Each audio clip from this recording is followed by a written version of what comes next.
একটা গুরুত্বপূর্ণ আপডেট নিয়ে চলে এলাম আপনাদের সামনে।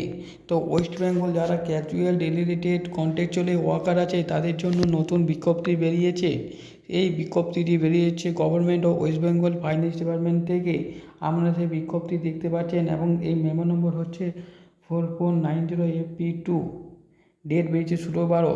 তো এটা আপনার খুবই, যেখানে আপনার নতুনভাবে কন্ট্রাকচুয়াল এমপ্লয়িদের কারা সুবিধা পাবে কারা পাবেন না নতুনভাবে বেরিয়েছে। তো সেই বিস্তারিত আমি আগের ভিডিওতে জানিয়েছি। তো এটার বিস্তারিতভাবে আমি আপনাদেরকে বাংলাতে জানাবো কি কি বলেছেন, কারা সুবিধা পেতে চলেছেন, পুরো বিস্তারিতভাবে আপনাদেরকে জানাবো। তো চলুন সেই বিস্তারিত প্রতিবেদন থেকে জানা যাক। তো দেখুন বন্ধুরা, ডাব্লিউবি কন্ট্রাকচুয়ালি এমপ্লয়ি রাজ্য সরকারি চুক্তিভিত্তিক কর্মীদের জন্য বিরাট ঘোষণা। অর্থ দপ্তরের নতুন বিজ্ঞপ্তি। তা কাদের এই সুবিধা মিলবে এখনও প্রশ্ন হচ্ছে। তো চলুন বিস্তারিতভাবে জানিয়ে দিচ্ছি যে কাদের এই সুবিধা মিলবে। তো দেখুন এখানে কি বলতে চেয়েছে, পশ্চিমবঙ্গ সরকারের অর্থ দপ্তর থেকে রাজ্যের চুক্তি কর্মীদের একটি অত্যন্ত গুরুত্বপূর্ণ আপডেট সামনে এসেছে। গত 16 ডিসেম্বর 2025 তারিখে নবান্ন থেকে প্রকাশিত হয়েছে মেমো নম্বর 4490FP2। এর মাধ্যমে রাজ্য সরকারি দপ্তরে কর্মরত হাজার হাজার অস্থায়ী ও চুক্তিভিত্তিক কর্মী ডাব্লিউবি কন্ট্রাকচুয়ালি এমপ্লয়িদের চাকরির শর্তাবলী ও প্রাপ্য সুযোগ সুবিধা নিয়ে বড়সড় ধোঁয়াশা থেকে গেছে, এখনও দূর করা হয়েছে। অর্থ দপ্তরের অতিরিক্ত মুখ্য সচিব পি.কে. মিশ্রের স্বাক্ষরিত এই বিজ্ঞপ্তিতে স্পষ্ট করা হয়েছে যে ঠিক কোন ক্যাটাগরি কর্মীদের সরকারের দেওয়া বিশেষ সুবিধাগুলি পাবেন আর কারা পাবেন না। তো কারা পাবেন, বিজ্ঞপ্তিতে মূল প্রতিপাদ্য বিষয়। তো দীর্ঘদিন ধরে রাজ্য সরকারের অর্থ দপ্তরে কর্মরত চুক্তিভিত্তিক কর্মীরা তাদের স্থায়ীকরণ ও বেতন বৃদ্ধির দিকে তাকিয়েছিলেন। রাজ্য সরকার 2011 সালে মেমো নম্বর 9008FP এর মাধ্যমে 2010 সালে 1 এপ্রিল আগে নিযুক্ত কর্মীদের চাকরির নিরাপত্তা বা সিকিউরিটি ট্রান এবং বাৎসরিক ইনক্রিমেন্টের সহ অবসরের সুযোগ প্রদান করেছিলেন। পরবর্তীতে তারা 2013 সালে, 2016 সালে, 2019 সালে বা 2024 সালে বিভিন্ন সময়ে আরও বিজ্ঞপ্তি জারি করে এবং এই সুযোগ সুবিধাগুলি বাড়ানো হয়। কিন্তু পরবর্তী সময়ে নিযুক্ত কর্মীরা এই সুবিধাটা পাবেন কি না সেটা একটা প্রশ্ন থেকে যায়। তা নিয়ে বিভিন্ন দপ্তরের মধ্যে বিভ্রান্তি ছিল। নতুন বিজ্ঞপ্তিতে সেই বিষয়টি পরিষ্কার করা হয়েছে। তা কাদের মিলবে সুবিধা, অর্থ দপ্তর স্পষ্টীকরণ করে দিয়েছে।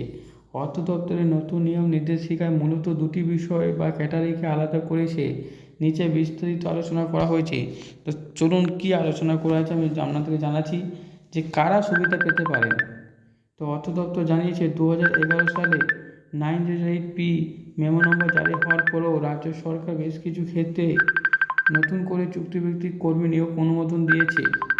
সে নিয়ম অনুযায়ী শর্ত যদি স্পষ্ট উল্লেখ থাকে সেই কর্মীরা 9008 সুবিধা নিয়ম অনুযায়ী নিযুক্ত হয়েছেন তারাই এই সমস্ত সুবিধা পাবেন।